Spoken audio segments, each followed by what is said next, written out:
So, to start off the second half, is everyone excited for the second half?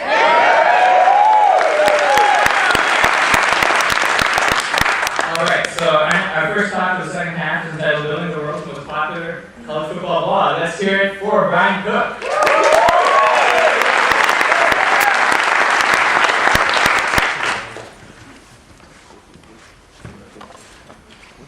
Just I like to finish it with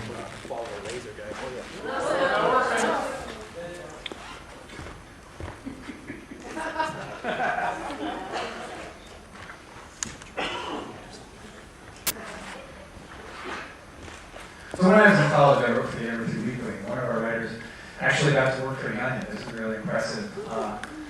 When I couldn't find an email, let alone an internship, let alone a job at the Arbor Weekly. And a couple of years after she got the job, she came back on a book tour. And we went to see her talk. And after we went and got some drinks, and she described what her book tour was like. And what she would do, she would give her spiel. And then she would have supplicants. And the supplicants would come up to her and ask her how they could be her, how they could get a job at the Onion. And at this point, she gave what I think is the least useful advice any human has given any other human. She told them that to get out of the Onion, you needed to have talent.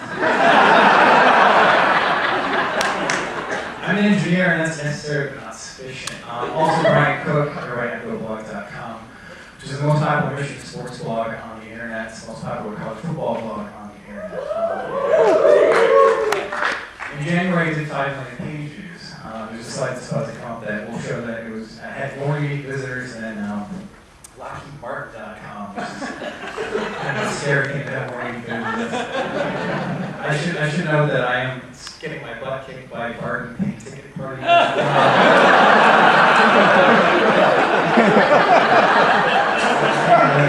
So for some definition of talent, I have this talent on the internet. So I can tell you what I think. Now, a lot of people will say that what you need to do on the internet is you pick an niche and you dominate it, but I think that's too focused on what you can do. And what you really need is you need an insane zealotry. It's more who you are than the thing that you decide to tackle. So, in my family, we have an urban legend, which I'm not even sure if it's true, but my grandfather was apparently an usher at Fairview Field. We've definitely had football tickets since the 50s. They're in the 40s, they're gorgeous, they're beautiful. But this is something that I was born to do. When I was an engineer, all I did was look up Michigan football information. So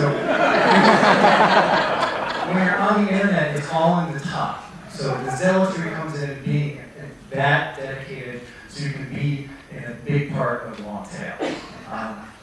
But that does not necessarily mean you have to be an expert.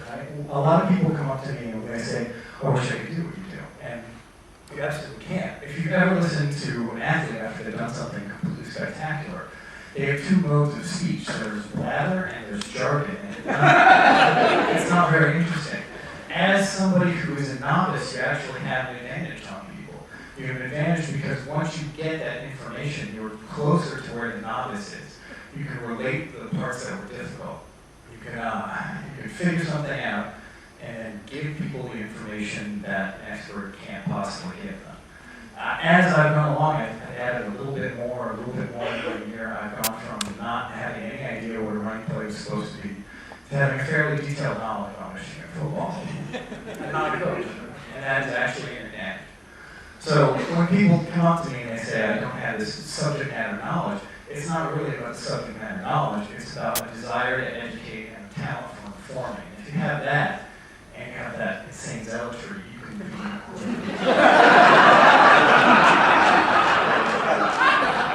But what you're also doing is you're outsourcing people's thinking, and so you have to get them to trust you. And since you're just a person on the internet, the only way to do that is to show your work.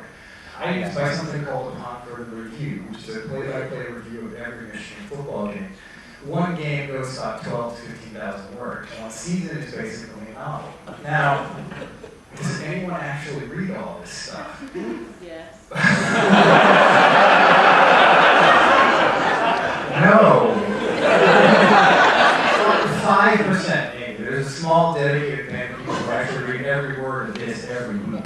That's only half of it. So, but they know it's there. They know it's there. And that's how I construct myself as an expert on the internet, by having this passion, by developing an expertise, and by showing people that I put way too much time into what I do. So it doesn't really matter what it is as long as you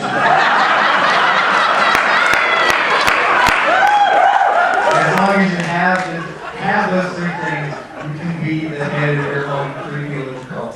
Oh, that's why I didn't come up here. There we go. Yes, I have